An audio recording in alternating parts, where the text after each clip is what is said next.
తండ్రి అయిన దేవునికి మహిమ కలుగును గాక.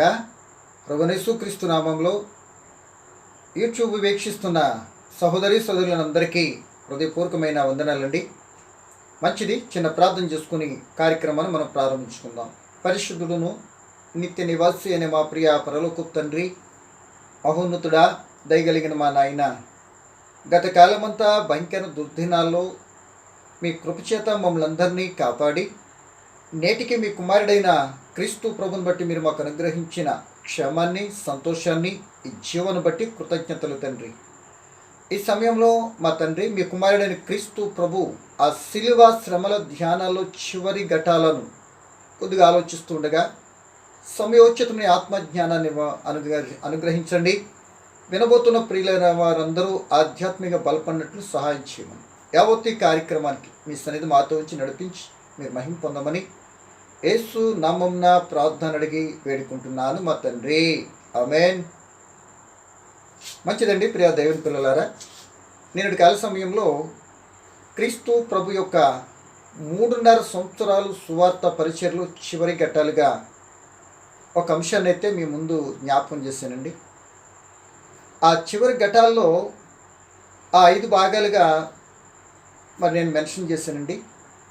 మొదటిగా సంతోషము, జయప్రవేశం అని చెప్పే నేను కాల సమయంలో ఈరోజు మరి ఆ యొక్క చెప్పని 3 భాగాల్లో ఏడ్చుట, క్రీస్తు ప్రభు ఏడ్చుట, ఆ యెరూషలేము పట్టణానికి ఆ యొక్క గాడిద మీద వస్తూ ఆ పట్టణం సమీపిస్తున్న సందర్భంలో ఆ పట్టణాన్ని చూసి ఆయన ఏడ్చినట్లుగా మన దైవ గ్రంథంలో మనం చూస్తుంటాం. సహజంగా మనిషి ఏడవాలి అంటే ఏదైనా దెబ్బ తగిలినప్పుడు, తన జీవితంలో కష్టం వచ్చినప్పుడు, లేకపోతే నష్టమే వాటిల్లినప్పుడు, తన కుటుంబంలో బిడ్డలకో ఎవరికైనా ఇబ్బందికరమైన శోధనకరమైన పరిస్థితి అయినప్పుడు సహజంగా ఏడుస్తూ ఉంటాం. కానీ యేసు ప్రభు ఆ యొక్క యెరూషలేము పట్టణాన్ని చూసి ఏడుస్తున్నట్లుగా మనం లేఖనాలు మనం చూస్తూ ఉంటాం. కనుక ప్రియ దేవుని పిల్లలరా, ఆ పట్టణం చూడగానే ఏడ్చాడు.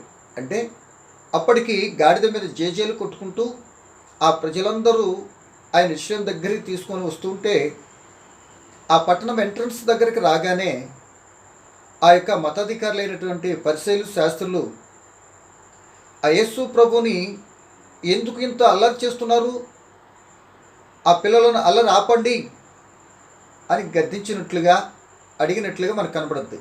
ఆ సందర్భంలో యేసు ప్రభు చెప్పిన మాట ఏంటంటే, రాళ్ళు వారి కానీ ఆపేరా, రాళ్ళు కేకలు వేస్తాయి. ఇప్పుడు ఆ కేకలు కావాలా, ఆ రాళ్ళు కేకలు వేసే ఆ కేకలు కావాలా, ఇప్పుడు వీళ్ళు అరవకుండా ఉండటం కావాలా, అరిచేటట్టు ఉండటం కావాలన్నట్లుగా మాట్లాడితే వాళ్ళకి ఏం సమాధానం చెప్పలేదు. అంటే రాళ్ళ ద్వారా అవసరమైతే అబ్రహామునికి పిల్లలు పుట్టించగలడు, రాళ్ళ ద్వారా ప్రేమ దేవుని బిడ్డలారా సాక్ష్యం చెప్పించగలడు.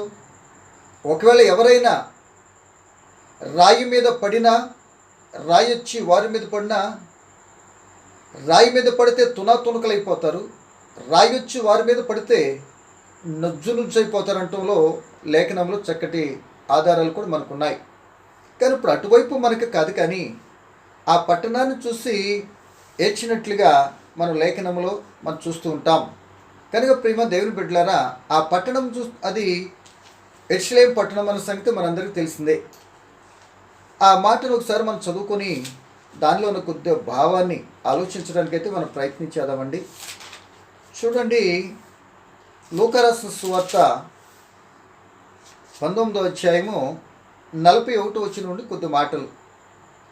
ఆయన పట్టణమునకు సమీపించినప్పుడు దాన్ని చూచి దాని విషయమై ఏడ్చి, నీవును ఈ దినమందైనను సమాధాన సంబంధమైన సంగతులను తెలుసుకుని ఎడల నీకెంతో మేలు, కానీ ఇప్పుడు అవి నీ కన్నులకు మరుగు చేయబడి ఉన్నవి.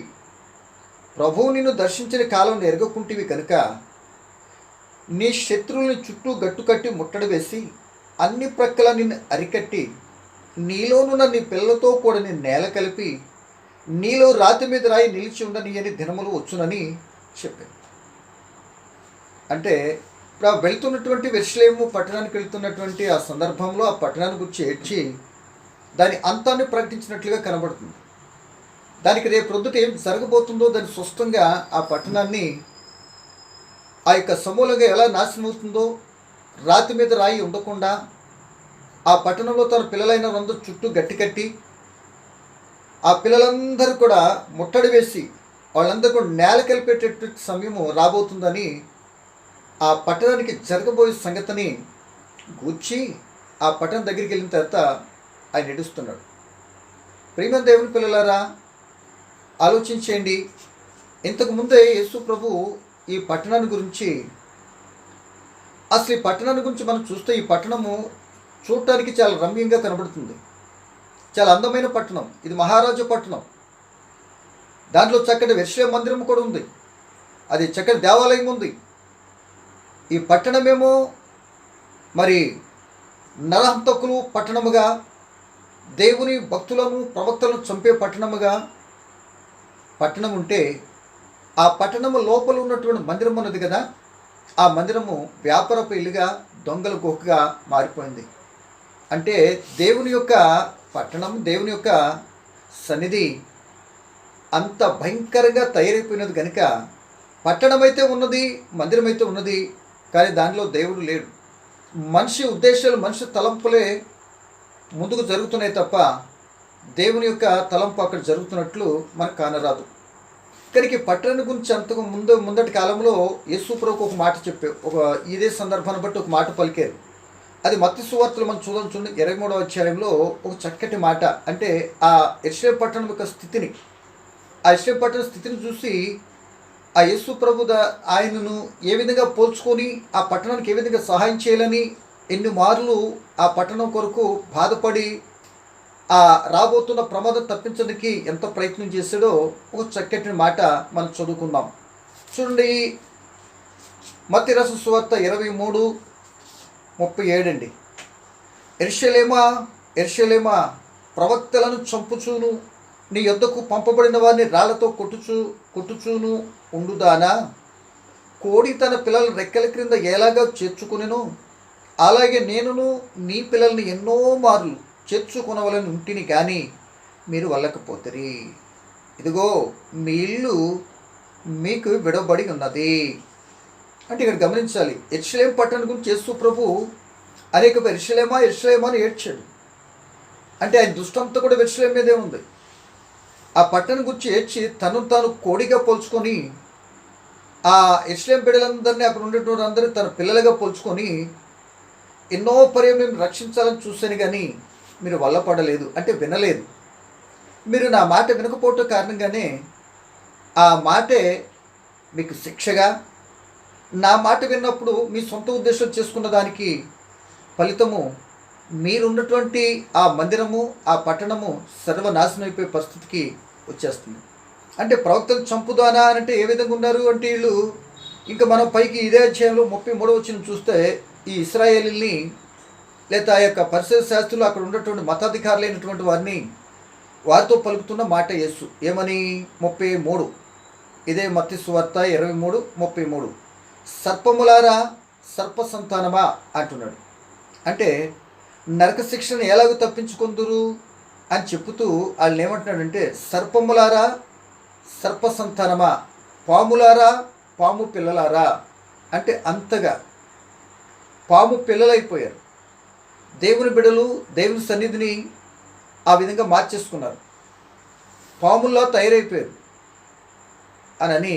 అంటే శాపానికి గురి అయ్యే స్థితిలోనికి, సర్ప సంతానమా, పాము పిల్లలారా, మీరు ఎలా తప్పించుకుంటారు శిక్ష? ఎన్నిసార్లు మీరు చేసిన పని ఎంతో ఘోరం ఉందో తెలుసా? 35వ వచనం, నీతిమంతుని హేబేలు రక్తము మొదలుకొని బలిపీఠమునకును దేవాలయమునకును మధ్య మీరు చంపిన బరకియా కుమారుడగు జకరియా రక్తం వరకు భూమి మీద చిందింపబడిన నీతిమంతుల రక్తమంతా మీ మీదకి వస్తుంది. మీరు ప్రవక్తలను చంపేశారు అంటే దాని అర్థము ప్రవక్త జరగబోయే సంగతిని చెప్తాడు, దేవుని దగ్గర నుండి తీసుకొస్తాడు వర్తమానం. యాజకుడు ఇక్కడ ఉన్న సంఘంలో దాని యొక్క విశ్వాసమైన వారి దగ్గర నుండి దేవునికి విన్నవిస్తాడు. ఇది ప్రవక్తకిని యాజకుడికున్న తేడా. కనుక ఇప్పుడు మనకు కావాల్సిన మాట, ఏం చేశారండి? రాళ్లతో కొట్టి చంపేశారు. ప్రవక్తలను ఇట్టి ప్రమాద స్థితిలో ఉంటే కోడి తన పిల్లల రెక్కల క్రింద ఎలాగైతే దాస్తుందో అలా నేను ఎన్నో పర్యాలు మీరు దాయాలని చూసాను, కానీ మీరు నా మాట వినలేదు. అంటే కోడిగా పోల్చుకొని కోడిని మనం పరిశీలన చేసినట్లయితే కోడికి ఆ పిల్లల యొక్క జాగ్రత్త తెలుసండి. పైన గ్రద్ద కానీ డ్యాగ కానీ తిరుగుతుందంటే కుక్కో కుక్కో అన్నప్పుడు ఆ పిల్లలన్నీ కూడా రెక్కల క్రిందకు వచ్చేస్తాయి. ఒకవేళ రెక్కల క్రిందకి రాలేదు అని అంటే తత్పర్యవసానము దాని మరణం తనే అనుకున్నట్టే. ఆ రెక్కల క్రిందకు వచ్చి కూడా ఆకున్న సమస్య తీరేంత వరకు రెక్కల క్రిందనే దాగి ఉంటాయి. మూతులు కూడా పైకి పెట్టి ఏం జరుగుతుందో ఏంటన్నట్టు చూస్తూ ఉంటాయి. అంతగా ప్రమాదము వచ్చినప్పుడు కోడి తన పిల్లలకు పిలిచినప్పుడు తన రెక్కల క్రిందకు వస్తే ఎంత క్షేమో, అలాగే నేను కూడా యెరూషలేము పట్టణమా మిమ్మల్ని అందరూ ఎన్నో పర్యాలు ఆ విధంగా మీకు రాబోతున్న ప్రమాదం నుండి నా దగ్గరికి నా రెక్కల నీడికి నా రెక్కల క్రిందకి రమ్మని ఎన్నో పర్యాలు పిలిచాను, మీరు వినలే అంటూ ఆ యొక్క వాళ్ళ స్థితిని చెప్పి అంత భయంకరంగా ఆ నీతిమంతుల రక్తం మీ మీదకి వచ్చేస్తుంది అని మీ ఇల్లు మీకు ఎడవబడిందని ఆ మాటను చెప్తూ ఆయన ఏం చేశాడంటే, ప్రేమ దేవుని బిడ్డలారా, ఈ లోక సువార్త 19వ అధ్యాయము 31 అంటున్నాడు, ఆ పట్టణం సమీపించి అంత భయంకరంగా పట్టణం ఉన్నటువంటి ఆ స్థితిలో ఉన్న పట్టణాన్ని సమీపించి ఆయన మాట్లాడుతున్నమాట. సమీపించి ఈ నీ దినమందైనను, ఆ పట్టణం చూసి ఏడ్చి ఈ నీ దినమందైనను అంటే ఈ రోజైనా కనీసం ఎన్నోసార్లు చెప్పాను, వినలేదు, లాస్ట్ మరొకసారి అవకాశం లేదు. కానీ ఈ రోజు నన్ను వింటే ఎంతో మేలు కదా. సిలువలో దొంగ లాస్ట్ ఒక అరగంటలోనో గంటలోనో సిలువ వేయబడిన తర్వాత ఒక గంటలో అనుకుంటా, మేబీ ఒక గంట 2 గంటల్లో క్రీస్తు ప్రభువు సొంత రక్షణకు అంగీకరించి నీ రాజ్యంలోకి వచ్చినప్పుడు నన్ను నువ్వు జ్ఞాపకం చేసుకున్నామంటే ఆ యొక్క సిలువ దొంగకు వాగ్దానమే చేశాడు కదా. లాస్ట్ మూమెంట్ అప్పటికి అనేక రకాలుగా దూషించిన ఆ టైం ఆయన సద్వినియోగపరుచుకున్నాడు. ఎలా సద్వినియోగపరుచుకున్నాడు అని అంటే ఆ పలికినటువంటి యేసు ప్రభు మొదట పలికిన మాట కానీ లేకపోతే ఈ సిలువలో దొంగకు రక్షణ మాత్రం వచ్చేది మాత్రం కాదండి. ఎందుకంటే అంతవరకు కొట్టిన వారిని అందరూ యేసు క్షమించాడు కనుక, ఒకవేళ ఇట్టి స్థితి ఆ ఒక్క మాట లాస్ట్ మూమెంట్లో తన బ్రతుకును మార్చేసింది. తన జీవితము అతను చేసిన క్రియలన్నిటి కూడా లెక్కకి రాకుండా నన్ను కూడా క్షమిస్తాడు కదా అన్నట్లుగా యేసు నీ రాజ్యంలోకి వచ్చినప్పుడు నన్ను జ్ఞాపకం చేసుకోమనగానే దేవుడు యేసు వాగ్దానం చేసాడు, వాగ్దానపు మాటగా. అంటే అలాగే ఇప్పుడు యేసు ప్రభు కూడా పట్టణం సమీపించి ఏడుస్తూ ఉన్నాడు. ఈ నీ దినమందైనా సరే నీవు ఈ సంగతులను చెప్పి తెలుసుకున్నట్లయితే ఏంటి అది తెలుసుకోవాలి, మీ పట్టణం నాశనం అయిపోతుంది, రాతి మీద రాయి నిలవదు, చుట్టూ భయంకర పరిస్థితులు ఉన్నాయి, మందిరం అంతా కూడా భయంకరమైనటువంటి విగ్రహాలతో నిండిపోయింది అని అది నాశనం కాబోతుంది అని చెప్తుంది. ఒకప్పుడు ప్రియ దేవుని పిల్లలారా, ఈ పట్టణం ప్రపంచ ఎన్నిక కలిగిన పట్టణం, ప్రపంచ దేశ చరిత్రలో గొప్ప పట్టణం అయితేనే అంతగా కీర్తి ప్రతిష్ఠ తెచ్చిన దేవుడే లేకపోతే నేలమట్ట కలపటము పెద్ద కష్టమేం కాదు కదా. ఇచ్చిన దేవుడు తీసుకోవటము, ఇచ్చిన దేవుని మాట ప్రకారం జీవించకపోతే నా జీవితమే కూడా అంతేనండి. ఇప్పుడు ఆయన వెళుతున్నప్పుడు వేడుస్తాడు, చివరిసారిగా మరొక అవకాశం లేదు. చివరి ఘట్టాల్లో ఏడ్చుట యేసు ప్రభు జీవితంలో ఆయన బ్రతుకంతా ఏనాడు కూడా ఏడుపు తప్ప నవ్వులు సరసాలు సంతోషాలు ఒకటి మినహా, చివరి ఘట్టాల్లో మినహా ఎప్పుడు లేవండి. ఆయన అనేక సందర్భాల్లో ఏడ్చాడు, అనేక మంది ఎన్నో గొప్ప గొప్ప కార్యాలయాలకి చేసుకుంటూ వచ్చాడు, బ్రతుకులు మార్చాడు. అన్ని చేసిన వీరి కొరకే వచ్చి వీరి కొరకే ఆ యొక్క 3.5 సంవత్సరాలంతా కూడా ఇశ్రాయేల్ కొరకే, ఆ యూదుల కొరకే పరిచయం చేసిన ఆయన మాత్రం వాళ్ళకి అర్థం కాలే. కనుక ఆ సందర్భంలో యేసు ఆ పట్టణం చూసి ఏడుస్తున్నాడు. పట్టణం దగ్గరికి వెళుతూ ఏమంటున్నాడంటే దాన్ని నాశనం చూసి ఏడ్చాడు. ఒకప్పుడు వీళ్ళకి ఆకలితో ఉన్నప్పుడు, బాధలతో ఉన్నప్పుడు వారి మీద కనికరపరి భోజనం పెట్టాడు. ఇప్పుడు అలా భోజనం పెట్టడానికి రావట్లే, లేకపోతే వీళ్ళు రక్షించు ప్రభా, రక్షణ పొందేసుకోండి అనేదో వాళ్ళకి వరాలు ఇవ్వటానికో వాళ్ళు బాగు చేయటానికో రావట్లే. మీకు కలిగిన నష్టాన్ని చెప్తున్నాను చివరిసారిగా, ఎన్నోసార్లు చెప్పారు. ఒక కోడి పిల్లలు దగ్గర చేర్చుకున్నట్లు చేర్చుకుని ఎన్నో ప్రయత్నం చేశా, అయినా మీరు వినలే. కనుక ఇప్పుడు చేసేది ఏమీ లేదు. ఏంటి ఇప్పుడు చేసేది ఏమీ లేదు. ఇప్పుడు ప్రజెంట్ మీరు విన్నారా సరే, వినకపోతే మీరున్నటువంటి పట్టణం మీరు ఎంత గొప్పది అనుకుని మీరున్న స్థితి ఏదైతుందో అది మొత్తం సర్వనాశనం అయిపోద్ది. మీ పిల్లలైన వారందరూ కూడా ఏమవుతారు తెలుసా? నరకబడతారు, చంపబడతారు, చెరగొనిపోతారు. అనేక మంది నిరాశ్రులైపోతారు. అసలు తర్వాత మీ యొక్క జీవితంలో మరలా స్థలంలో ప్రార్థన చేసుకునేటువంటి అవకాశం లేకుండా పోతుంది అన్నట్లుగా జరగబోయేటటువంటి పరిస్థితిని యేసు చెప్పాడండి. దేవుడు ఎక్కడ చెప్పినా, ఒక క్రైస్తవుని చెప్పినా, తన పిల్లలైనటువంటి తన గ్రంథంలో మనం చూసినా, ఎక్కడైనా వాళ్ళు తప్పు స్థితిలోనూ వారు ఉండకూడని స్థితిలో ఉన్నప్పుడు వారి జీవితంలో జరగబోతున్నట్టు ఉన్న స్థితిని బట్టి జరగబోతున్న ప్రమాదాన్ని ముందే తెలియపరిచి సరి చేసుకునే అవకాశాలు మాత్రం దేవుడు ఇస్తాడండి. అలాగే యేసు ప్రభు కూడా ముందు ఎన్నో పర్యాలు చెప్పాడు, చివరిసారి కూడా వాళ్ళకి తెలియపరిచి ఏనీ దినం ముందైనా సరే ఈ సంగతి తెలుసుకుంటే మేలు కదా అని తెలియపరిచి. అలాగే అంటే దాని అర్థము చెప్పకుండా రాబోతున్న ప్రమాదం తన పిల్లలకి చెప్పకుండా జరిగించడు అంటలో మనకి అర్థమవుతుంది. ఎందుకే మాట చెప్తున్నానంటే ప్రియమైన వాళ్ళరా, పాత నిబంధన గ్రంథంలో మనం చూసిన అనేక సంఘటనలను చెప్పిన తర్వాతే జరిగించాడు. చెప్పిన తర్వాత వినకపోతే శిక్షించాడు. అది మామూలుగా లేదు, శిక్ష భయంకరంగా ఉంటుంది. ఎలాగంటే ఇప్పుడు నినవే పట్టణానికి దుర్గతి రాబోతుంది, మీ పాపం పడిపోయింది, కోతకొచ్చింది కనుక నేను తుడిచిపెట్టేస్తాను అన్నట్లుగా నాశనం వచ్చేస్తుంది అని చెప్పగానే వారు మనసు మార్చుకొని మొత్తం మీద ఆ పరిస్థితిని బట్టి దేవుని వేడుకున్నారు. ఏమండి, ఆ పట్టణాన్ని రాబోతున్న ప్రమాదం నుండి తప్పించబడ్డారు, మనందరికీ తెలిసింది. అలాగే నోవహు కాలంలో ప్రజలు చూసిన 120 సంవత్సరాలట చరిత్రలో ఉన్న మాట. కానీ వారు ఎవరు కూడా ఆయన మాట వినలేదు. చివరాఖరికి ఆనాటి కాల ప్రజలను చీపురు పెట్టి తుడిసేసాడు కదా. అంటే దీన్ని బట్టి మనకి ఏమవుతుంది, రాబోతున్న ప్రమాదం చెప్పితే సరి చేసుకుంటే ఓకే, సాల్వ్ చేస్తాడు, క్షమిస్తాడు. కానీ అలా సరి చేసుకుని నోవహు కాలం కానీ లేక ఫరో యొక్క పరిస్థితి కానీ ఎన్నిసార్లు హెచ్చరించిన ఆయన కూడా తీసుకుని మొత్తం ఐగుప్తు దేశం అంతా కూడా మొత్తం ఎంతో నష్టపోయింది కదా. 10 తెగుళ్ళు తర్వాత ఐగుప్తు రాజు కూడా ఫరో కూడా ఎర్ర సముద్రం మునిగిపోవటం ఎంత ప్రమాదం, వినలే.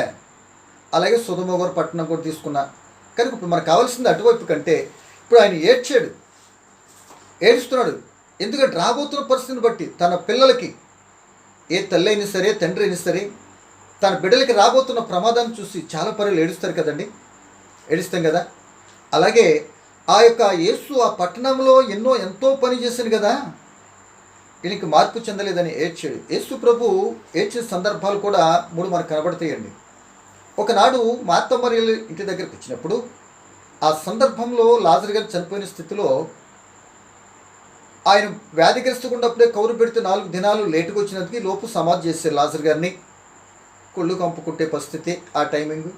కానీ యేసు వచ్చి లాజరు ఎక్కడున్నాడు అని అంటే, ఎందుకులే నాయన మార్త, ఆయన ఎప్పుడో చనిపోయి కుళ్ళు కంపు కొడతాడులే, నువ్వు రావాలని మేము కౌరు పెట్టినప్పుడు రాలేదులే అన్నట్లుగా అవిశ్వాసపు మాట మాట్లాడింది. ఆ మార్తతో అంటాడు యేసు, మార్త, నువ్వు నమ్మితే దేవుని మహిమను చూస్తావు అని నమ్మనందుకు గాను ఆయన ఆత్మలో మూలిగి వాళ్ళ అవిశ్వాసాన్ని చూసి యేసు కన్నీరు విచ్చును అని మనం చూస్తాం. యోహాను రాసిన సువార్త 11వ అధ్యాయము మరి 35, 33 కూడా చదువుతానండి. ఆమె ఏడ్చుటయు ఆమెతో కూడా వచ్చిన, అంటే యోహాను సువార్త 11, 33, 35 వచ్చినాలండి, 2 చెప్తానండి. ఆమె ఏడ్చుటయు ఆమెతో కూడా వచ్చిన యూదులు ఏడ్చుటయు యేసు చూసి కలవరపడి ఆత్మలో మూలుగుచు అతన్ని ఎక్కడ ఉంచుతారని వారిని అడగగా వారు, ప్రభా వచ్చి చూడు మన ఆయనతో చెప్పిరి. యేసు కన్నీళ్లు విచ్చును. మాట అర్థమవుతుంది కదండి. ఇదో సందర్భం. అంటే దేనికి? అవిశ్వాసాన్ని బట్టి. దేనికి ఆ ఇశ్రాయేలు చూసి ఏడ్చింది? వీళ్ళ అవిశ్వాసాన్ని ఇక్కడ చూశాడు, విశ్వాసంగా మార్చబడటానికి ఇక్కడ కార్యం చేశాడు. లాజరు తిరిగి లేపి మొత్తం మీద నమ్మకస్తులుగా అవిశ్వాసం తొలగించినట్లుగా మనం అర్థం చేసుకోవచ్చు. కానీ అక్కడ కూడా అదే పని చేయటానికి యెరూషలేము చూసి ఏడ్చిన వాళ్ళు మాత్రం కాదని చేయలే. ఆ యేసు ఎవరో వాళ్ళకి అర్థం కాల. అపోస్తలుడు పౌలు గారు ఆ యొక్క హెబ్రీ సంఘానికి రాస్తూ అక్కడ ఒక మాట చెప్తాడండి.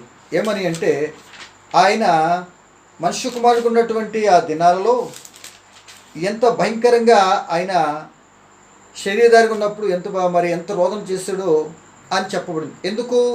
తనను మరణం నుండి విడిపింపగలవానికి ప్రార్థన చేశాడంట.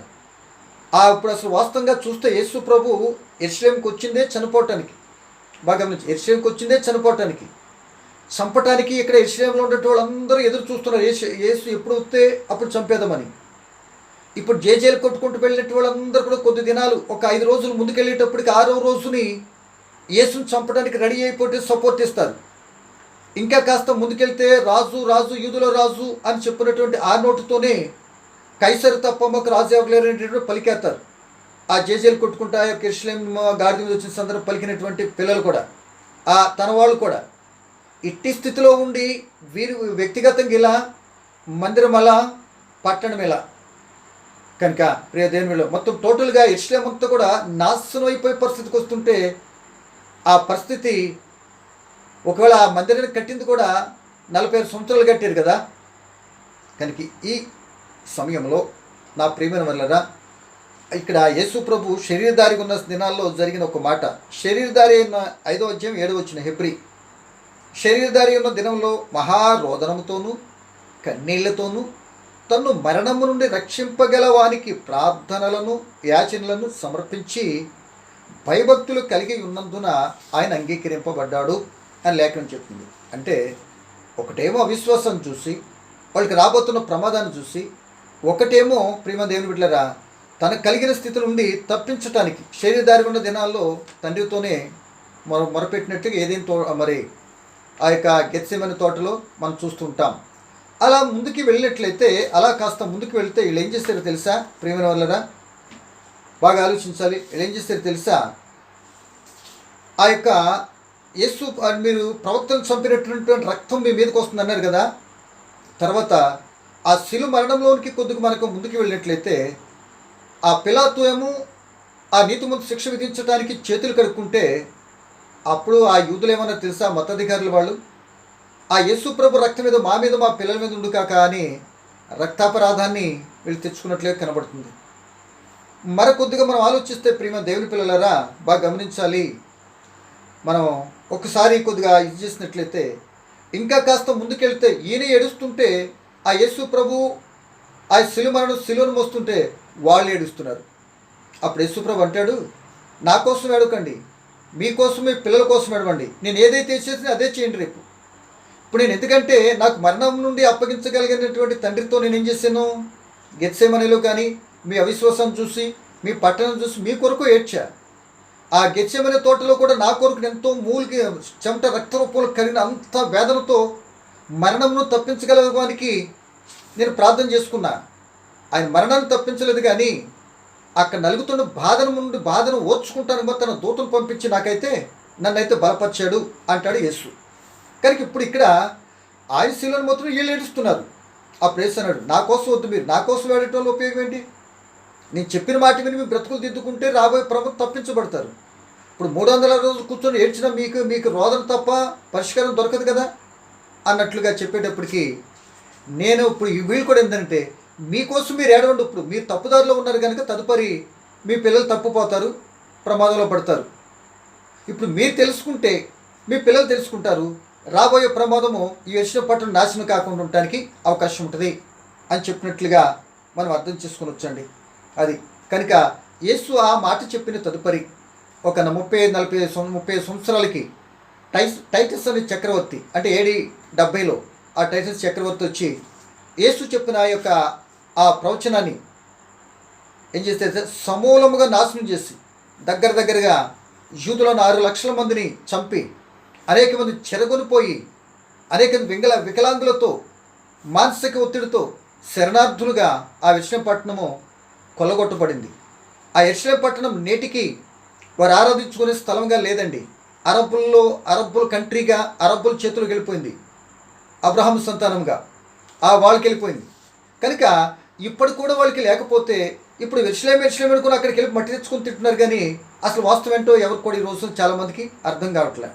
కనుక నా ప్రియమైన దేవుని పిల్లలారా, ఆ పట్టణాన్ని చూసి ఏడ్చినటువంటి యేసు యేసు ఎందుకంటే కలగబోతున్న నాశనం గురించి. ఈ రోజున మన జీవితంలో కూడా ఒక్క మాటను గమనించి సోదరుడా, నీ చుట్టుపక్కల ఉన్న ప్రదేశాల్లో కానీ, మీ యొక్క దైవజనులు కానీ, ఆ ఏరియాలో ఉండా కానీ, నీకు రాబోతున్నా నువ్వు ఉన్న స్థితి ప్రమాదం అని చెప్పినప్పుడు పెద్ద మనసుతో ఆలోచించి దాని నుండి తప్పించబడే మార్గం ఎత్తుకు. దాని నుండి తప్పించబడే క్రీస్తు దగ్గరికి రా. నీ బ్రతుకు ధన్యకరం మార్చడానికి అవకాశం ఉంటుంది.